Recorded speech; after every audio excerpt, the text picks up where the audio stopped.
කොහොමද ඉතින් ඔයාලා හැමෝම ගොඩාක් හොඳින් ඉන්නව නේද? ඔන්න පහුගිය දවසක අපේ අම්මලා හදිස්සියෙම අපිව බලන්න අපේ ගෙදර එනවා කියලා කිව්වා. ඉතින් හස්බන්ඩ්ත් ගෙදර නැති දවසක තමයි එනවා කිව්වේ. ඉතින් ගෙදර ඇත්තටම ලොකුවට උයන්න තරම් බඩු ගොඩක් තිබුණේ නැති දවසක් වුණත් මට හිතුණා ගෙදර තියෙන දේවල් පාවිච්චි කරලා අම්මලාට රසට කැම ටිකක් හදන්න ඕනේ කියලා.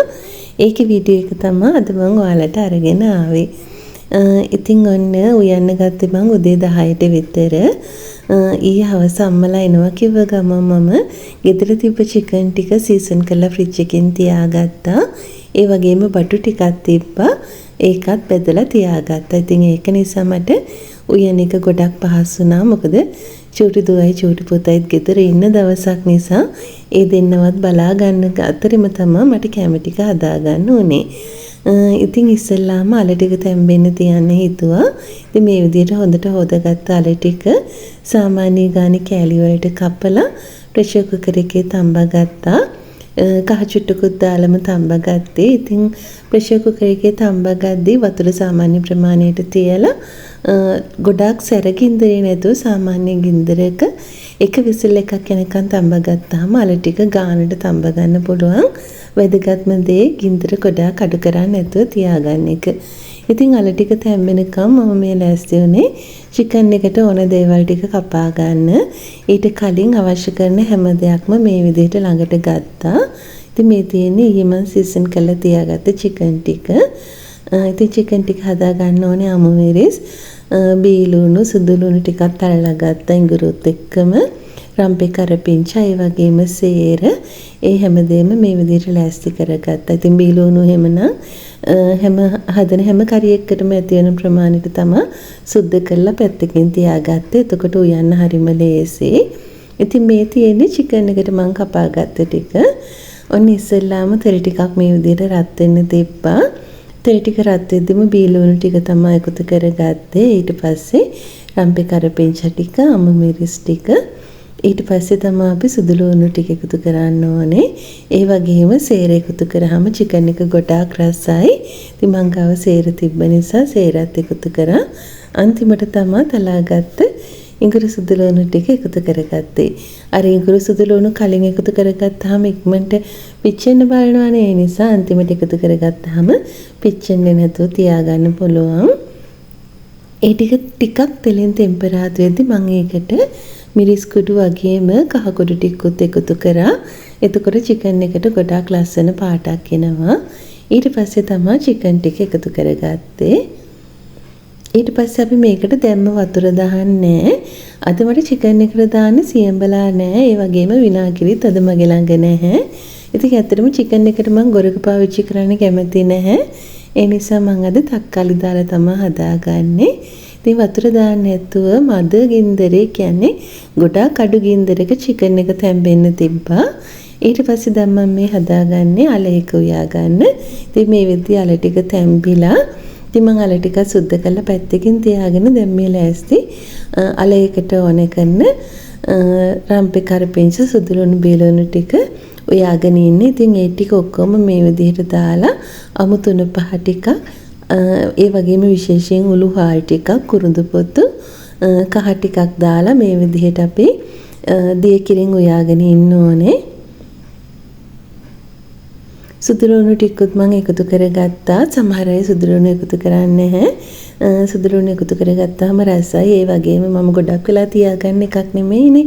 ඒ නිසාම සුදු ලුණු ටිකකුත් එකතු කරලා ඒකත් මද ගින්දරේ දිය කිරින් උයාගත්තා. ඉතින් මේ වෙද්දි චිකන් එකෙන් මුණන වතුර වලින් සාමාන්‍ය ප්‍රමාණයට තැම්බිලා තියෙන්නේ. ඒ අතරේ මම කපාගත්ත තක්කාලි කිඩි භාගයක් එකතු කරගන්නවා. තක්කාලි ටික එකතු කරගත්තයින් පස්සේ තමයි මම මේකට අවශ්‍ය ප්‍රමාණයට වතුර දාගත්තේ.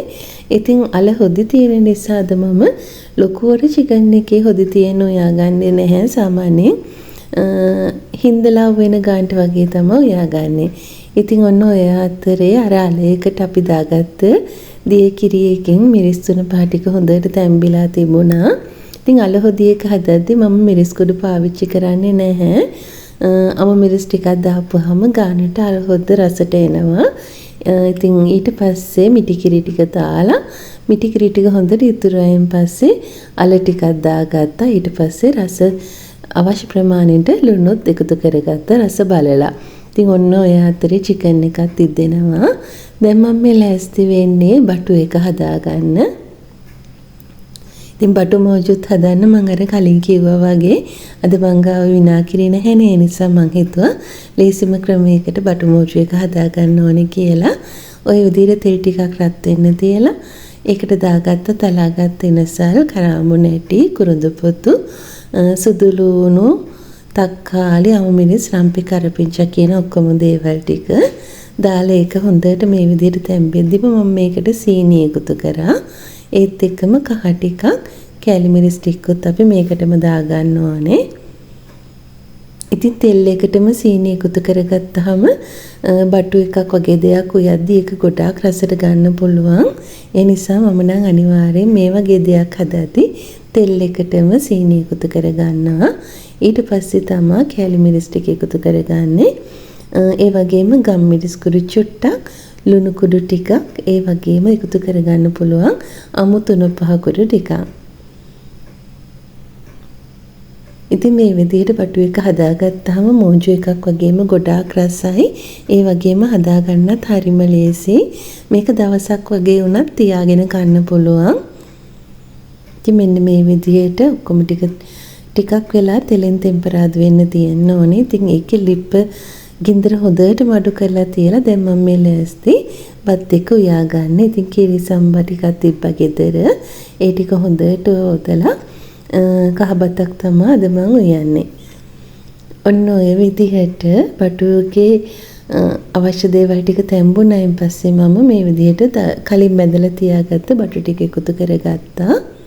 ඊට පස්සේ මේක හොඳට කවලම් කරලා විනාඩි 2-3ක් වහලා තියාගත්තාම බටු එක ගොඩක් රසට ගානට ඉදෙනවා. ඉතින් කහබතු උයද්දි මම කලින් භාජනයක් ලිපේ තියලා ඒකට බටර් චුට්ටක්, පොල් තෙල් ටිකක් එකතු කරා. ඊට පස්සේ කපාගත්ත බීලුණු ටිකකුත් දාලා, රම්පි කරපිංචා, ගම්මිරිස් 2-3කුත් දාලා ඊට පස්සේ කහ එකතු කරා. ඊට පස්සේ තමා මම හාල් එකතු කරලා හොඳට කවලම් කරලා අවශ්‍ය ප්‍රමාණයට වතුර එකතු කරගත්තේ. මම අද පොල් කිරි පාවිච්චි කරේ නැහැ. වතුරෙන්ම තමයි කහබත් එක උයාගත්තේ. ඉතින් මේ විදිහට චූටි ටෙම්පරාදුවක් දාලා කහබත් එක උයාගත්තාම බත් එක ගොඩාක් රසයි. ඒ වගේම ගොඩාක් සුවඳට උයා ගන්න පුළුවන්. ඉතින් අපේ තාත්තා චිකන් කන්නේ නැහැ. ඉතින් ඒ නිසා මම එයාට මේ විදිහට සෝයා ටිකකුත් තෙල් දාගත්තා. කෑම වේල සම්පූර්ණ වෙන්න පිපිඤ්ඤා සලාදයක් තමයි හදාගත්තේ. පිපිඤ්ඤා, තක්කාලි, අමු මිරිස්, බීලුණු කියන දේවල් කොටුවට කපලා ගත්තා. ඉතින් කන වෙලාවට මේකට ගම් මිරිස්, ලුණු කුඩු ඒ වගේම දෙහිත් එකතු කරලා අනා ගන්නවා. ඊට අමතරව මම පපඩම් ටිකකුත් බෙදගත්තා. ඉතින් ඇත්තටම මේ කැම ටික උයන්න මට පැය 2කමාරක් වගේ කාලයක් ගියේ. ඉතින් අර චූටි පුතයි චූටි දුවයිත් බලා ගන්න ගමන් මේක උයන්න ඕන නිසා ඉතින් ඔන්න ඒ විදිහට තමයි අම්මලා ගෙදර ඉන්න දවසේම එයාලා වෙනුවෙන් මට පුළුවන් විදිහට රස කෑම වේලක් හදාගත්තේ. එහෙනම් අපි ලස්සන වීඩියෝ එකකින් ආපහු දවසක ඉක්මනින් හම්බ වෙමු.